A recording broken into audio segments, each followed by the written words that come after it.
ಎಲ್ರಿಗೂ ನಮಸ್ಕಾರ. ಗೆಳತಿ ಯೂಟ್ಯೂಬ್ ಚಾನಲ್ಗೆ ಮತ್ತೊಮ್ಮೆ ಸ್ವಾಗತ. ಬನ್ನಿ ಸ್ನೇಹಿತರೆ, ಇವತ್ತಿನ ವಿಡಿಯೋದಲ್ಲಿ ಇದೇ ಮಾಘ ಮಾಸದ ಹುಣ್ಣಿಮೆ ಬಗ್ಗೆ ಮಾಹಿತಿಯನ್ನು ತಿಳಿಸ್ಕೊಡ್ತಾ ಇದ್ದೀನಿ. ಈಗಾಗಲೇ ಹುಣ್ಣಿಮೆ ತಿಥಿ ಯಾವಾಗ ಪ್ರಾರಂಭ ಆಗುತ್ತೆ, ಯಾವಾಗ ಮುಕ್ತಾಯ ಆಗುತ್ತೆ, ಯಾವ ದಿನ ಹುಣ್ಣಿಮೆ ಆಚರಣೆ ಮಾಡಬೇಕು ಅನ್ನೋದನ್ನೆಲ್ಲ ಕೂಡ ಹಿಂದಿನ ವಿಡಿಯೋದಲ್ಲಿ ತಿಳಿಸ್ಕೊಟ್ಟಿದ್ದೀನಿ. ಇದೇ ಫೆಬ್ರವರಿ 1ನೇ ತಾರೀಕು ಭಾನುವಾರ 2026 ಮಾಘ ಮಾಸದ ಹುಣ್ಣಿಮೆ. ಈ ಹುಣ್ಣಿಮೆಯನ್ನು ಭರತ ಹುಣ್ಣಿಮೆ ಅಂತ ಕೂಡ ಹೇಳಲಾಗತ್ತೆ. ಮತ್ತೊಮ್ಮೆ ಹೇಳ್ತೀನಿ, ಹುಣ್ಣಿಮೆ ತಿಥಿ 1ನೇ ತಾರೀಕು ಭಾನುವಾರ ಬೆಳಗಿನ ಜಾವ 5:50 ಪ್ರಾರಂಭ ಆಗುತ್ತೆ. ಹಾಗೆ ಫೆಬ್ರವರಿ 2ನೇ ತಾರೀಕು ಮುಂಜಾನೆ ಅಂದರೆ ಬ್ರಾಹ್ಮಿ ಮುಹೂರ್ತದಲ್ಲಿ 3:30 ಮುಕ್ತಾಯ ಆಗಿಬಿಡುತ್ತೆ. ನಮಗೆ ಪೂರ್ತಿ ಹುಣ್ಣಿಮೆ 1ನೇ ತಾರೀಕು ಭಾನುವಾರ ಇರುತ್ತೆ. ಅತ್ಯಂತ ಶುಭ ಯೋಗದಲ್ಲಿ ಈ ಹುಣ್ಣಿಮೆ ಪೂಜೆನ ಮಾಡೋದು ತುಂಬ ಒಳ್ಳೆಯದು. ಸ್ನಾನ ಮತ್ತು ಪೂಜೆಯನ್ನು ಈ ಶುಭ ಯೋಗದಲ್ಲಿ ಮಾಡೋದ್ರಿಂದ ಹೆಚ್ಚಿನ ಪುಣ್ಯ ಫಲ ಸಿಗತ್ತೆ. ಹಾಗಾಗಿ ನದಿ ಸ್ನಾನಗಳಿಗೆ ಹೋಗುವಂಥವರು ಪ್ಲ್ಯಾನ್ ಮಾಡಿಕೊಂಡು ಹೋಗಿ ಬನ್ನಿ, ತುಂಬ ಒಳ್ಳೆಯದು. ತ್ರಿವೇಣಿ ಸಂಗಮದಲ್ಲಿ ಸ್ನಾನ ಮಾಡೋದ್ರಿಂದ ಜನ್ಮ ಜನ್ಮಾಂತರದ ಪಾಪ ಕರ್ಮಗಳು ಕೂಡ ಕಳೆದು ಮುಕ್ತಿ ಸಿಗುತ್ತೆ ಅಂತ ಹೇಳ್ತಾರೆ. ಹಾಗಾಗಿ ಹೊರಗಡೆ ಹೋಗೋದಕ್ಕೆ ಆಗಲ್ಲ ಅಂತ ಅನ್ನೋರು ಮನೆಯಲ್ಲೂ ಕೂಡ ಮಾಘ ಸ್ನಾನವನ್ನು ಮಾಡಬಹುದು, ತುಂಬಾ ಒಳ್ಳೆಯದು.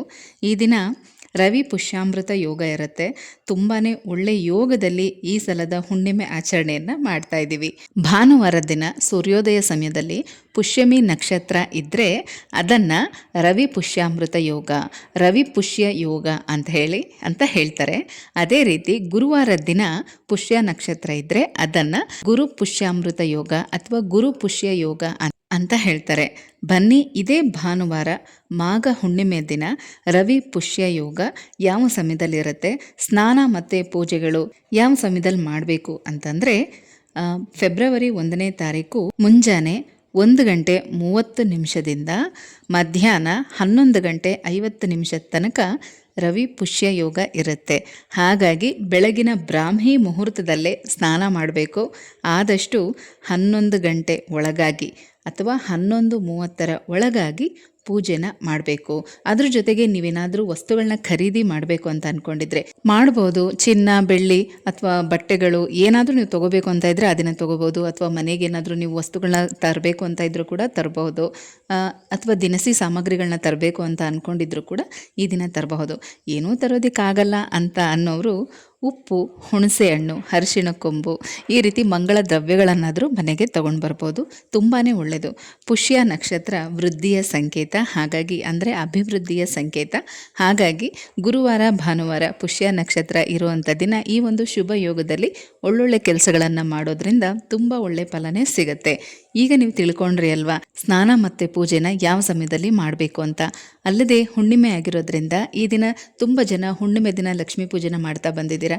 ಹಾಗೆ ಸಿಂಪಲ್ ಆಗಿ ಮನೆಯಲ್ಲಿ ಸತ್ಯನಾರಾಯಣ ಸ್ವಾಮಿ ವ್ರತವನ್ನು ಮಾಡುವಂಥವ್ರು ಪ್ರತಿ ಹುಣ್ಣಿಮೆಗೆ ಮನೆಯಲ್ಲೇ ಸಿಂಪಲ್ಲಾಗಿ ಮಾಡುವಂಥವ್ರು ಕೂಡ ಈ ದಿನ ಮಾಡಬಹುದು. ತುಂಬ ಒಳ್ಳೆಯದು. ಬೆಳಗ್ಗೆ 6 ಗಂಟೆಯಿಂದ ಮಧ್ಯಾಹ್ನ 12:50 ತನಕ ಒಳ್ಳೆ ಶುಭ ಮುಹೂರ್ತನೇ ಇರುತ್ತೆ. ಈ ಸಮಯದಲ್ಲಿ ಮಾಡಬಹುದು. ಬೆಳಗ್ಗೆ ಮಾಡೋದಕ್ಕಾಗಲಿಲ್ಲ ಸಂಜೆ ಮಾಡ್ತೀವಿ ಅನ್ನೋರು ಸಂಜೆ 6 ಗಂಟೆ ನಂತರ ಮಾಡಬಹುದು. ಈ ದಿನ ವಿಶೇಷವಾಗಿ ಲಕ್ಷ್ಮೀನಾರಾಯಣ, ಸೂರ್ಯದೇವ ಹಾಗೆ ಆಂಜನೇಯ ಸ್ವಾಮಿಯನ್ನು ಪೂಜೆ ಮಾಡಬೇಕು.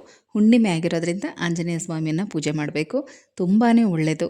ಈ ದಿನ ಬೆಳಗ್ಗೆ ಸ್ನಾನ ಆದಮೇಲೆ ಸೂರ್ಯನಿಗೆ ಅರ್ಘ್ಯ ಕೊಡಬೇಕು. ಸೂರ್ಯ ಉದಯ ಆಗುವಂಥ ಸಮಯದಲ್ಲಿ ಸೂರ್ಯನಿಗೆ ಅರ್ಘ್ಯ ಕೊಡಬೇಕು. ರಾತ್ರಿ ಚಂದ್ರನಿಗೂ ಅರ್ಘ್ಯವನ್ನು ಕೊಡಬೇಕು. ಪ್ರತಿ ಹುಣ್ಣಿಮೆಗೂ ಇದನ್ನು ಮಾಡ್ತಾ ಬನ್ನಿ. ತುಂಬ ಒಳ್ಳೆ ರೀತಿಯಲ್ಲಿ ಬದಲಾವಣೆಗಳಾಗತ್ತೆ. ಸಾಕಷ್ಟು ಜನ ಕಮೆಂಟ್ಸಲ್ಲೂ ಹೇಳ್ತಿರಲ್ಲ, ತುಂಬಾ ಸೋಮಾರಿತನ, ಆಲಸ್ಯ, ಯಾವ ಕೆಲಸಗಳನ್ನ ಮಾಡೋದಕ್ಕೂ ಮನಸ್ಸೇ ಆಗೋದಿಲ್ಲ, ಯಾಕೆ ಹೀಗೆಲ್ಲ ಆಗತ್ತೆ ಅಂತ. ಎಷ್ಟೇ ನಮ್ಮನ್ನು ನಾವು ಮೋಟಿವೇಟ್ ಮಾಡ್ಕೊಳ್ಳೋದಕ್ಕೆ ಪ್ರಯತ್ನ ಪಟ್ಟರು ಆಗೋದೇ ಇಲ್ಲ ಅಂತಿರಲ್ಲ. ಅಂಥವರು ತಪ್ಪದೆ ಪ್ರತಿ ಹುಣ್ಣಿಮೆಗೆ ಸಂಜೆ ನೀವು ಚಂದ್ರನ ನೋಡಿದಾಗ ಚಂದ್ರನಿಗೆ ಅರ್ಘ್ಯವನ್ನು ಕೊಡಿ. ತುಂಬಾ ಒಳ್ಳೆಯದು. ಯಾಕೆಂದರೆ ಚಂದ್ರ ಮನಸ್ಕಾರಕ, ಮನಸ್ಸಿನ ಚಂಚಲತೆಗೆ ಚಂದ್ರನೇ ಕಾರಣ. ಹಾಗಾಗಿ ಈ ರೀತಿ ತುಂಬ ಸೋಮಾರಿತನ ಕಾಡತ್ತೆ ಅಂತ ಅನ್ನೋರು ಹೆಚ್ಚಿಗೆ ಶಿವನನ್ನು ಪೂಜೆ ಮಾಡಬೇಕು. ಪ್ರತಿ ಸೋಮವಾರ ಶಿವನಿಗೆ ಅಭಿಷೇಕ ಮಾಡಿ ಪೂಜೆ ಮಾಡಿ. ಚಂದ್ರಶೇಖರ ಅಂತ ಹೇಳ್ತಾರೆ. ಹಾಗಾಗಿ ಶಿವನನ್ನು ಪೂಜೆ ಮಾಡಿದ್ರೂ ಕೂಡ ಮನಸ್ಸು ಸ್ಥಿಮಿತದಲ್ಲಿ ಇರುತ್ತೆ, ಸೋಮಾರಿತನ ಹೋಗುತ್ತೆ. ಅಲ್ಲದೆ ಈ ರೀತಿ ಪ್ರತಿ ಹುಣ್ಣಿಮೆಗೂ ಕೂಡ ಸಂಜೆ ಚಂದ್ರನನ್ನು ನೋಡಿದ್ಮೇಲೆ, ಅಂದರೆ ಚಂದ್ರ ಕಾಣಿಸೋದಿಲ್ಲ, ಮೋಡ ಇರುತ್ತೆ ಅಥವಾ ಬಿಲ್ಡಿಂಗ್ಗಳು ಅಡ್ಡ ಇರೋದ್ರಿಂದ ಕಾಣಿಸಲ್ಲ ಅಂತ ಅನ್ನೋರು 8 ಗಂಟೆ ನಂತರ ನೀವು ಚಂದ್ರನನ್ನು ನೆನೆಸ್ಕೊಂಡು ಓಂ ಸೋಂ ಸೋಮಾಯ ನಮಃ ಅಂತ 3 ಸಲ ಹೇಳ್ತಾ ಅರ್ಘ್ಯವನ್ನು ಕೊಡಬೇಕು. ಇದೇ ರೀತಿ ಪ್ರತಿ ಹುಣ್ಣಿಮೆಗೂ ಮಾಡ್ತಾ ಬನ್ನಿ. ಪಾದರಸದ ಹಾಗೆ ಆಕ್ಟಿವ್ ಆಗಿ ಇರ್ತೀರಾ. ಹುಣ್ಣಿಮೆ ಪೂಜೆಗೆ ಶುಭ ಮುಹೂರ್ತವನ್ನು ಇವತ್ತಿನ ವಿಡಿಯೋದಲ್ಲಿ ತಿಳಿಸ್ಕೊಟ್ಟಿದ್ದೀನಿ.